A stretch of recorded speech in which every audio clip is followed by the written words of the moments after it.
Eles não podem fazer isso comigo.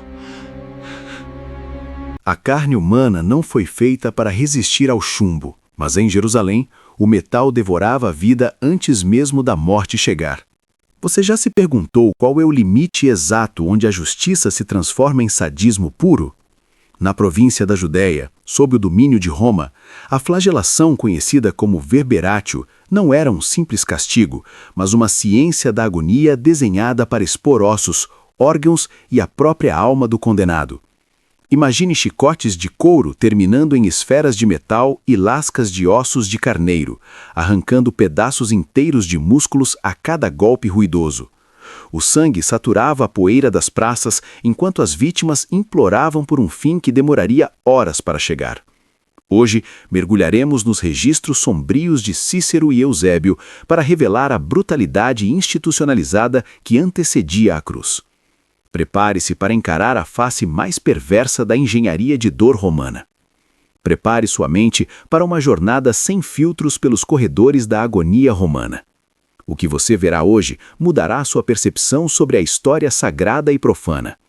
Se você busca a verdade crua por trás dos registros de 2 milênios, inscreva-se agora. Acompanhe cada detalhe desta investigação perturbadora até o fim. No século I da nossa era, a província da Judéia era um caldeirão de tensões religiosas e políticas sob o punho de ferro de Roma. Para manter a Pax Romana, o império não utilizava apenas legiões, mas um sistema jurídico onde a violência era a principal ferramenta de controle social. A cidade de Jerusalém, palco de festividades e revoltas, testemunhava a aplicação rigorosa do direito romano, que separava os cidadãos dos não-cidadãos através da dor. Enquanto a elite gozava de proteções legais, os subversivos e escravos enfrentavam a face mais sombria da justiça imperial. Diferente do que muitos acreditam, a flagelação não era um castigo único, mas um sistema tripartido de severidade crescente. Historiadores como Tito Livio e juristas como Cícero, em sua obra Pro Rabírio, detalham essa hierarquia do sofrimento. Havia a fustigatio, um bastonamento leve para crimes menores. A flagelatio, um açoite moderado para correção. E, finalmente, a temida verberatio. Esta última era a tortura de grau máximo, reservada quase exclusivamente para aqueles destinados à execução capital, como a crucificação. A verberatio funcionava como uma instituição de desumanização. O objetivo não era apenas punir, mas quebrar o espírito e o corpo da vítima antes mesmo de levá-la ao patíbulo.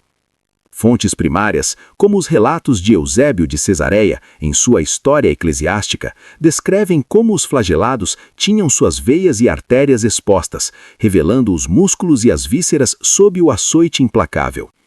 Não havia um limite legal de 40 golpes como na lei judaica. A contagem terminava apenas quando o lictor ou o centurião decidiam que a vítima estava no limiar exato entre a vida e a morte. Era uma coreografia de horror administrativo executada em praça pública para servir de exemplo aterrador. Mas o que acontecia quando o couro encontrava a espinha dorsal não era apenas dor, era a desintegração da forma humana perante a lei. Enquanto o sangue lavava as pedras do pretório, um segredo ainda mais terrível permanecia oculto sob as tiras do flagrum. Não se tratava apenas de bater, tratava-se de quanto um homem poderia suportar antes de suas vísceras saltarem pelos cortes. Você está prestes a descobrir os detalhes médicos e mecânicos desta tortura que desafiava a própria morte. A engenharia da verberatio começava muito antes do primeiro golpe, na escolha meticulosa do instrumento de suplício conhecido como flagrum taxilatum. Diferente de um chicote comum, esta era uma ferramenta de precisão cirúrgica e destrutiva, composta por um cabo curto de madeira resistente ao qual eram presas várias tiras de couro endurecido. Na extremidade de cada tira, os romanos fixavam pequenos pesos de chumbo moldados como halteres, ou fragmentos pontiagudos de ossos de carneiro, chamados de astragale. O objetivo técnico era duplo. O chumbo causava contusões profundas e hemorragias internas nos tecidos musculares, e os ossos agiam como ganchos que penetravam na derme, arrancando tiras de pele e gordura a cada movimento de retração do carrasco. Ao contrário da lei mosaica aplicada pelos judeus, que limitava estritamente o castigo a 40 açoites menos um para evitar a morte acidental, a legislação romana para a verberatio era terrivelmente silenciosa sobre limites numéricos. O lictor, o oficial responsável pela execução da pena, tinha total discricionariedade sobre a intensidade e a duração do massacre. O condenado era despido e amarrado a uma coluna baixa, forçando suas costas a ficarem curvadas e a pele esticada, maximizando a área de impacto e a profundidade das lacerações. Cada golpe era desferido com a força total do tronco do carrasco, transformando as costas, nádegas e pernas da vítima em uma massa de carne disforme e sangrenta em poucos minutos de exposição.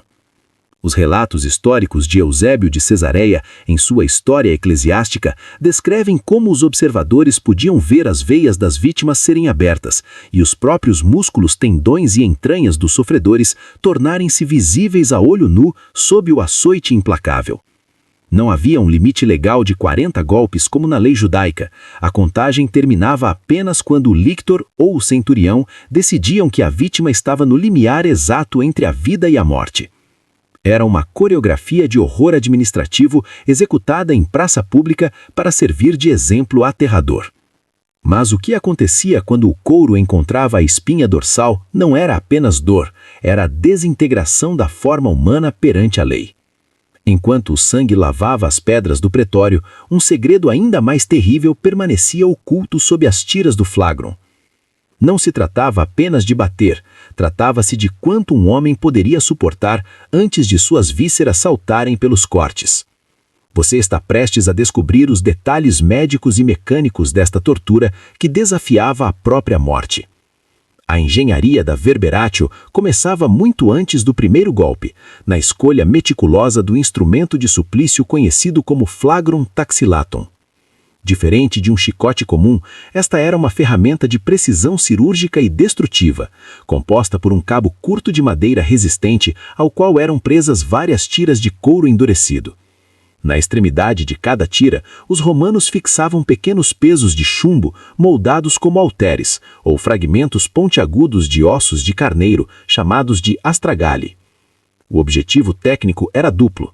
O chumbo causava contusões profundas e hemorragias internas nos tecidos musculares, e os ossos agiam como ganchos que penetravam na derme, arrancando tiras de pele e gordura a cada movimento de retração do carrasco. Ao contrário da lei mosaica aplicada pelos judeus, que limitava estritamente o castigo a 40 açoites menos um para evitar a morte acidental, a legislação romana para a verberatio era terrivelmente silenciosa sobre limites numéricos. O lictor, o oficial responsável pela execução da pena, tinha total discricionariedade sobre a intensidade e a duração do massacre. O condenado era despido e amarrado a uma coluna baixa, forçando suas costas a ficarem curvadas e a pele esticada, maximizando a área de impacto e a profundidade das lacerações. Cada golpe era desferido com a força total do tronco do carrasco, transformando as costas, nádegas e pernas da vítima em uma massa de carne disforme e sangrenta em poucos minutos de exposição. Os relatos históricos de Eusébio de Cesareia, em sua História Eclesiástica, descrevem como os observadores podiam ver as veias das vítimas serem abertas e os próprios músculos, tendões e entranhas dos sofredores tornarem-se visíveis a olho nu sob o açoite implacável. Não havia um limite legal de 40 golpes como na lei judaica. A contagem terminava apenas quando o lictor ou o centurião decidiam que a vítima estava no limiar exato entre a vida e a morte. Era uma coreografia de horror administrativo executada em praça pública para servir de exemplo aterrador. Mas o que acontecia quando o couro encontrava a espinha dorsal não era apenas dor, era a desintegração da forma humana perante a lei. Enquanto o sangue lavava as pedras do pretório, um segredo ainda mais terrível permanecia oculto sob as tiras do flagrum. Não se tratava apenas de bater, tratava-se de quanto um homem poderia suportar antes de suas vísceras saltarem pelos cortes. Você está prestes a descobrir os detalhes médicos e mecânicos desta tortura que desafiava a própria morte. A engenharia da verberatio começava muito antes do primeiro golpe, na escolha meticulosa do instrumento de suplício conhecido como flagrum taxilatum. Diferente de um chicote comum, esta era uma ferramenta de precisão cirúrgica e destrutiva, composta por um cabo curto de madeira resistente ao qual eram presas várias tiras de couro endurecido. Na extremidade de cada tira, os romanos fixavam pequenos presos de chumbo moldados como halteres, ou fragmentos pontiagudos de ossos de carneiro, chamados de astragale. O objetivo técnico era duplo. O chumbo causava contusões profundas e hemorragias internas nos tecidos musculares, e os ossos agiam como ganchos que penetravam na derme, arrancando tiras de pele e gordura a cada movimento de retração do carrasco. Ao contrário da lei mosaica aplicada pelos judeus, que limitava estritamente o castigo a 40 açoites menos um para evitar a morte acidental, a legislação romana para a verberatio era terrivelmente silenciosa sobre limites numéricos. O lictor, o oficial responsável pela execução da pena, tinha total discricionariedade sobre a intensidade e a duração do massacre. O condenado era despido e amarrado a uma coluna baixa